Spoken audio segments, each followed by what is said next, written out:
Prólogo. Wiltshire, 7 de setembro de 1805.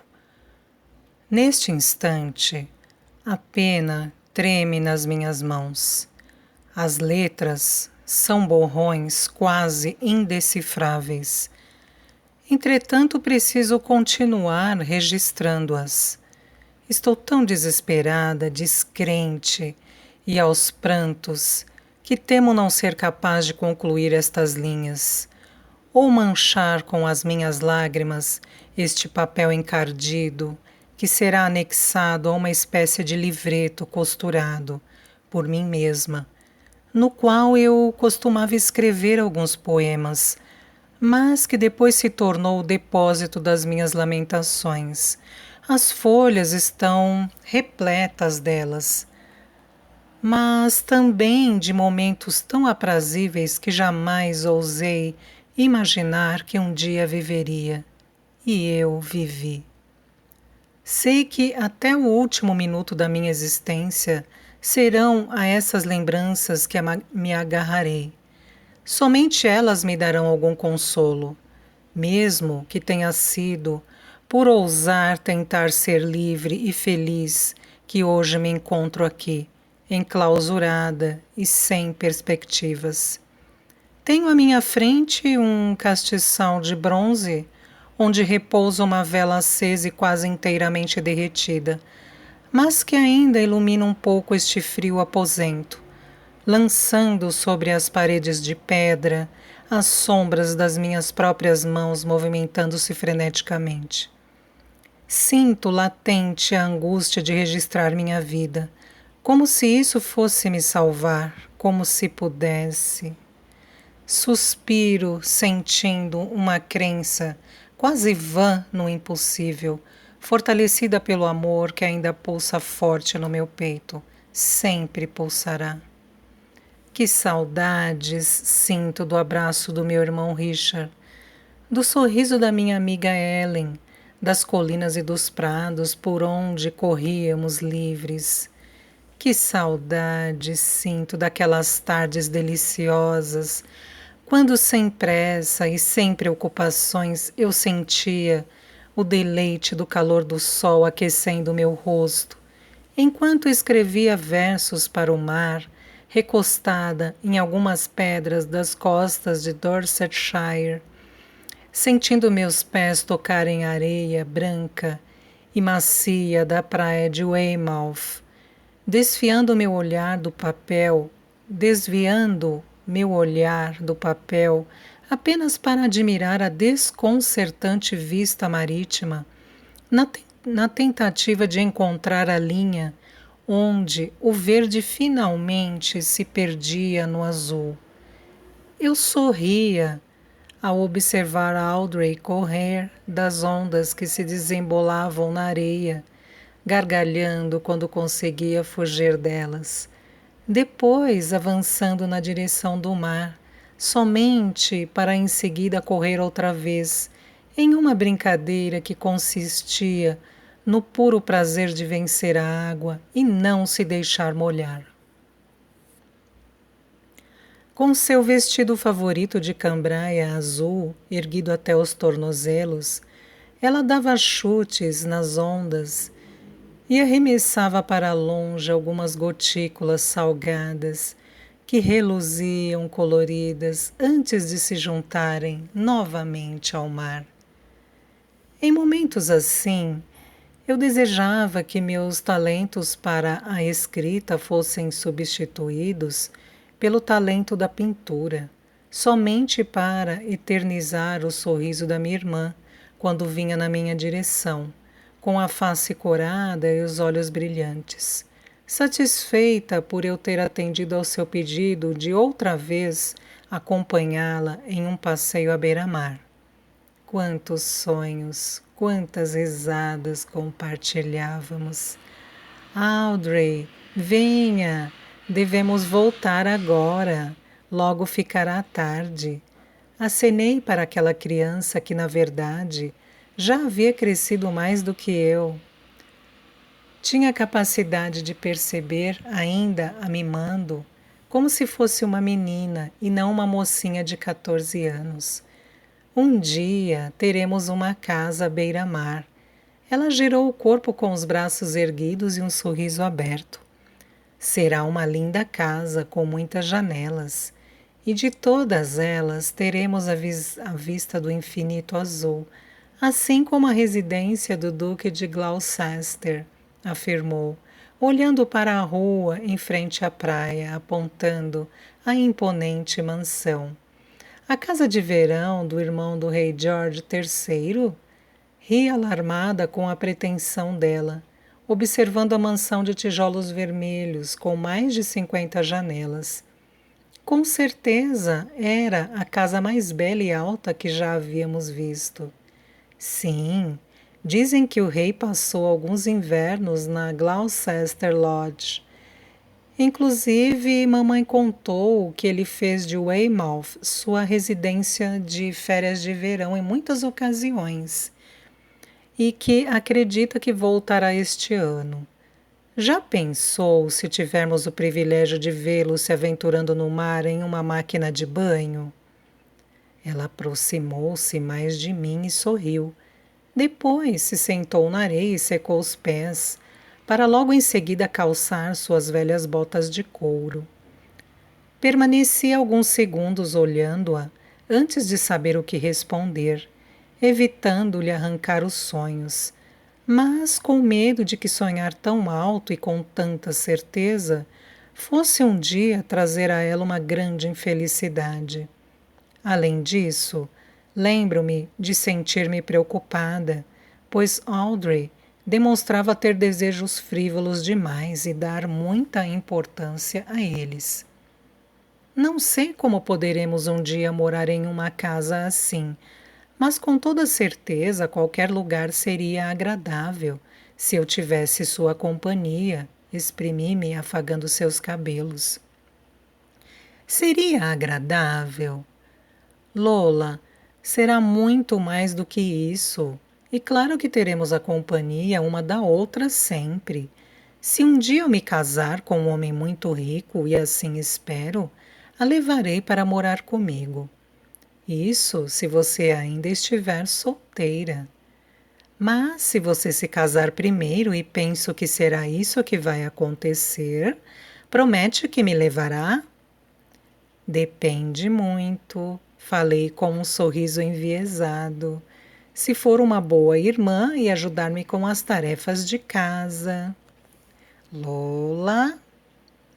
Claro que a levarei, mas precisa entender que nenhuma casa grande, mesmo com a vista mais linda do mundo, pode me dar mais alegria do que este momento que compartilhamos. Não pense que será mais feliz por ter coisas belas, se o restante de sua vida for cinza. Sabe o que evitará que sua vida seja cinza?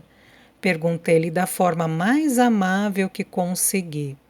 Mesmo assim, já via seus olhos voltarem-se para a areia, como se quisesse ficar triste. Eu sei, o amor verdadeiro, respondeu impaciente.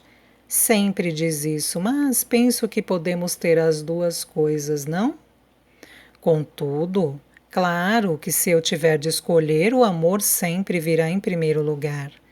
Não apenas o amor, Audrey, e sim as virtudes daquele a quem entregar seu coração. Vai querer entregá-lo a um homem mau que não saiba cuidar do seu amor como ele merece? Jamais vou amar um homem assim. Não sei como pode dizer tais coisas. Nem tudo é como podemos ver, falei com seriedade. Entretanto, achei que não deveria dizer mais nada, pois Audrey mostrava-se um tanto confusa, com minhas divagações. Temi que pensasse que eu estivesse a desencorajando a fazer aquilo que ela mais amava, que era sonhar com o mais lindo futuro. Mesmo eu, um tanto mais cética do que ela, também tinha meus sonhos, os quais guardava apenas para mim. Não almejava uma mansão, criados, vestidos ou qualquer bem que pudesse ser consumido pelo tempo. mas algo sólido, resistente e infindável, ou que ao menos durasse o tempo da minha existência. E sim, encontrei, pois o amor que sinto foi plantado tão fundo que ninguém poderá arrancá-lo.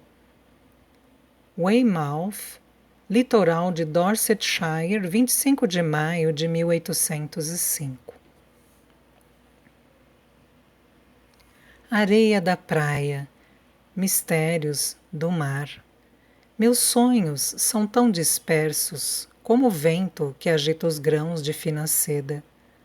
Meus sonhos são como areia, como lágrimas ardentes, mas também morrem, voltam a ser mar.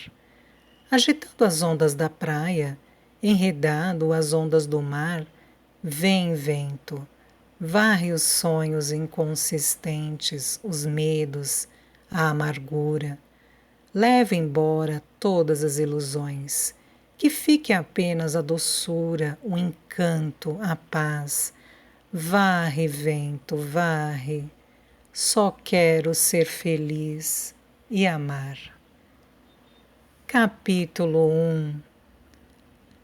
Aquilo que pedimos aos céus, na maioria das vezes, se encontra em nossas mãos.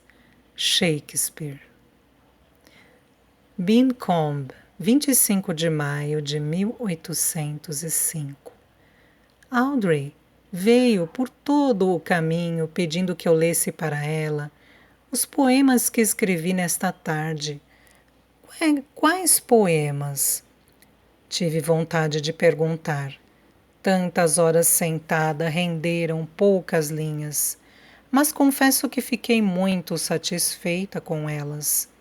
Ocupo-me agora de preencher algumas páginas para contar como foi delicioso este dia.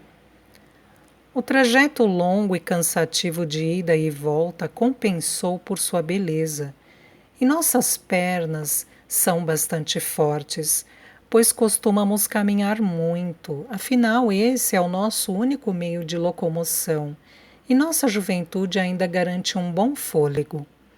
Mamãe diz que jamais conseguiria andar tanto, por isso nunca nos acompanhou em passeios mais distantes, indo ao mar apenas quando recebemos convites para irmos de barouche ou quando papai pode alugar um. O céu estava tão intenso de um azul anil maravilhoso, como não me recordo de já ter visto antes, sem nuvens. Depois que nos afastamos do litoral e das mansões de verão, por todo o caminho fomos cercadas pela natureza abundante, presenteadas com a verdadeira explosão de cores, do azul do céu em contraste com o verde das campinas. Quando chegamos ao nosso vilarejo em Beancombe, no condado de Dorsetshire, depois de 5 milhas de caminhada, o sol já caía tímido, mas ainda raiando sobre as folhagens enquanto um ar friozinho se apresentava. Não havíamos planejado demorar tanto, mas eu e Audrey paramos algumas vezes para admirar a paisagem. Descansar e também simplesmente jogar conversa fora, sob uma árvore, admirando a densa e esplêndida vegetação rasteira de incontáveis arbustos nativos, uma variedade de samambaias, musgos e líquens. Por conta da demora, logo que regressamos muitas horas depois, e mesmo antes de colocar nossos pés no jardim, ouvimos mamãe gritar nossos nomes furiosa.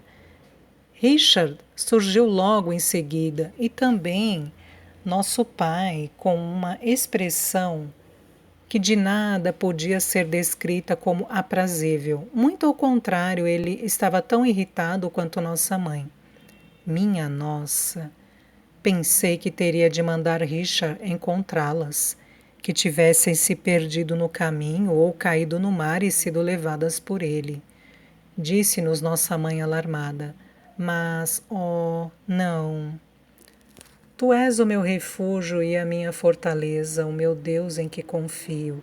Ele o livrará do laço do caçador, e do vento mortal. Recitou com as mãos em prece, agradecendo aos céus por nosso retorno. Agora venho jantar, deixei tudo pronto. Não que mereçam, pois me deixaram muito preocupada. Eu disse que elas logo retornariam, falou Richard, meu irmão mais velho, pondo-se atrás da nossa mãe, alargando os olhos e retorcendo os lábios, como se me dissesse: estão muito encrencadas. Em outro dia poderiam ter demorado quanto quisessem, completou papai, olhando para meu irmão. Mas recebemos hoje uma importante visita e eu mal soube o que dizer para justificar a ausência das minhas duas filhas. Se eu soubesse aonde iriam e que demorariam tanto, teria proibido que saíssem, acrescentou severo. E quem veio? Nunca recebemos visitas. Audrey estranhou, batendo as botas antes de entrar em casa. Fiz o mesmo e encaminhei-me para a cozinha junto com os demais. Também curiosa para saber quem tinha nos visitado, mas já maldizendo o visitante que fazia com que eu e minha irmã ganhássemos uma bronca pelo passeio que tanto havíamos apreciado. O senhor Burman, respondeu meu irmão com um olhar divertido, já que papai e mamãe nos lançavam olhares rígidos e pareciam estar verdadeiramente irritados. Ora, Richard, e quem é o Sr. Burman? Perguntei, pois jamais ouvira aquele nome na minha vida. Não que me recordasse. O Sr. Burman é o dono de uma propriedade neste condado, além de ter pelo menos mais 3 casas de campo. Dizem que sua mansão em Londres é considerada uma das mais belas de toda a Inglaterra, discursou mamãe, como se tal informação revelasse muito sobre o dito senhor. E o que ele queria aqui? Inquiri, para que dessa forma alguém dissesse-me algo de mais relevante, que me fizesse acreditar que talvez a bronca tivesse sido merecida e que realmente havíamos sido irresponsáveis por ter deixado tão ilustre senhor sem nossa presença. Porém, até aquele momento, não estava nem um pouco arrependida pela demora. Veio fazer uma oferta de trabalho para seu pai, respondeu minha mãe, animada, enquanto nos servia pães para que comêssemos junto ao caldo que havia preparado. O Sr. Burman quer que seu pai cuide da House Flowers, a casa de campo que ele tem na vila de Woolgarston. Ainda não é nada certo. O Sr. Burman voltará aqui outra vez até que esteja tudo acertado. Bem, assim ele nos disse. E, em caso positivo, seu pai morará na mansão, onde nos foi garantida uma ala de hóspedes, que é até mesmo melhor do que esta casa. O Sr. Burman assegurou que arrumará um posto para mim também. Disse-lhe que qualquer coisa servia, mas que sabia cozinhar como ninguém. Quem disse isso? Interrompi a narrativa, mesmo sabendo que mamãe detestava que fizessem isso. Que cozinho muito bem? Ora, Lola, e você não sabe? Não come todos os dias o que preparo? Claro que não temos ingredientes refinados, mas... Não, mamãe. Quem disse que a ala de hóspedes da mansão é melhor que nossa casa? Indaguei séria. Ele mesmo, o próprio Sr. Burman. Que observação indelicada, acrescentei. Não se preocupe, ele não disse isso por superioridade ou querendo nos rebaixar por sermos pobres. Não, não faça essa sua peculiar expressão inflexível, Lola. Ele é um bom homem. Falou para que soubéssemos que a oferta é boa e que a devemos considerar. Aliás, por mim, já está tudo certo. Basta que seu pai aceite, declarou olhando-o. Como se houvesse opções, resmungou meu pai sentado à mesa, olhando para seu prato sem comer coisa alguma. Eu quis dizer a ele que sempre há opções, pois somos livres para realizar as escolhas. Porém, Os caminhos errados, sim, podem limitar nossa liberdade. Mas não disse nada. E eu, mamãe? Perguntou Audrey, apreensiva. Eu e Lola ficaremos sozinhas nesta casa com Richard? Ora, Lola já tem 19 anos e Richard tem 23, disse mamãe, olhando-nos com aquele olhar de não são mais crianças, mas agem como tais. São suficientemente adultos para cuidarem de si mesmos e de você também. Mas não será assim por muito tempo, pois penso que o Sr. Burman pode vir a contratar Richard para alguma função. E se estiverem em busca de mais empregados, quem sabe com o tempo conseguiremos todos alguma função na House Flowers. Tenho certeza de que precisam de muitos criados. Imaginem uma casa com mais de 10 aposentos, muitas salas, lareiras e saletas de banho. Pois foi o que nos disse o Sr. Burman. Eu adoraria conhecer uma mansão assim, exprimiu Audrey. Eu confesso que mesmo sem conhecer o Sr. Burman, já não estava mais suportando ouvir seu nome. Mas não houve jeito, pois mamãe discursou sobre ele durante todo o jantar. Muito animada com o futuro e a promessa de uma mudança de vida. Papai estava calado, olhava para a janela enquanto comia como se pudesse ver algo além das vidraças. A verdade é que quase nada se podia enxergar, já que a noite seguia enegrecendo todo o céu. O que estaria pensando? Pude ver que havia algo em seus olhos, pois, por mais que papai seja costumeiramente mais quieto que todos seus filhos e esposa, ainda assim pareceu haver uma nuvem de preocupação em seu olhar, nublando os seus pensamentos, levando-o para longe. Mais tarde, já no aposento que divido com minha irmã, avivamos o fogo da pequena lareira.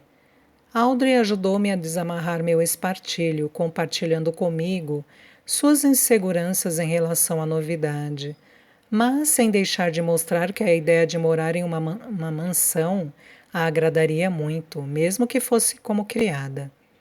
Por mais que goste de sonhar, ela realmente parece não ver muito mais em nosso destino, além de nos casarmos com homens de posses.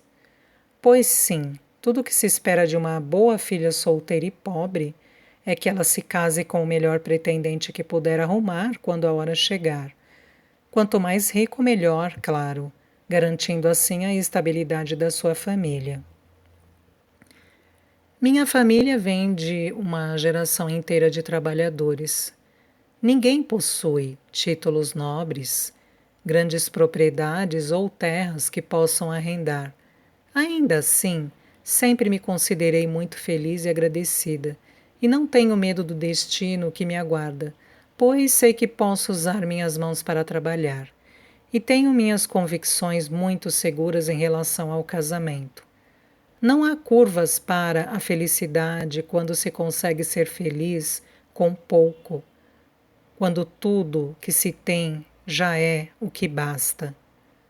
Por sorte, aprendi com a bênção da observação, e não com a experiência amarga e cruel. Minha mente sempre viva e atenta já teve provas suficientes para saber que devo escolher o marido e não suas posses. O contrário já causou grandes estragos em corações mais sonhadores, como no da minha querida amiga Ellen, que se casou com um jovem abastado, por conveniência da família, mas que parece fazê-la sofrer todos os dias. Ellen tem apenas 21 anos e já está fadada ao casamento infeliz.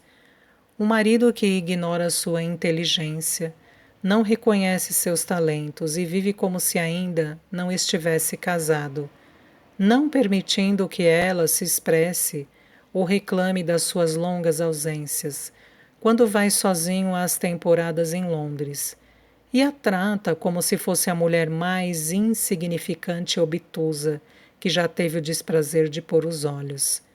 Quem me dera tais absurdos tivessem sido julgamentos meus, mas não. Foi Ellen que me contou tudo sobre o Sr. Thompson.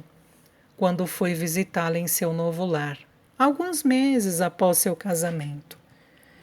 Senti que ela queria me dizer algo mais, mas não consegui que se abrisse, pois a senhora Abigail, a governanta da casa, pouco nos deixou a sós, de modo que não pudemos conversar com mais liberdade. Pensar que Ellen possa estar sofrendo me aflige, e tudo o que posso desejar é que as coisas melhorem para ela, além de um destino diferente para mim e Audrey. É com esse desejo que descansarei a pena esta noite, da mesma forma como deitarei meu corpo, entregando-me a um sono manso, desejando sonhar com as belezas do oceano que admirei hoje e com as campinas que se arrastam até meu vilarejo querido.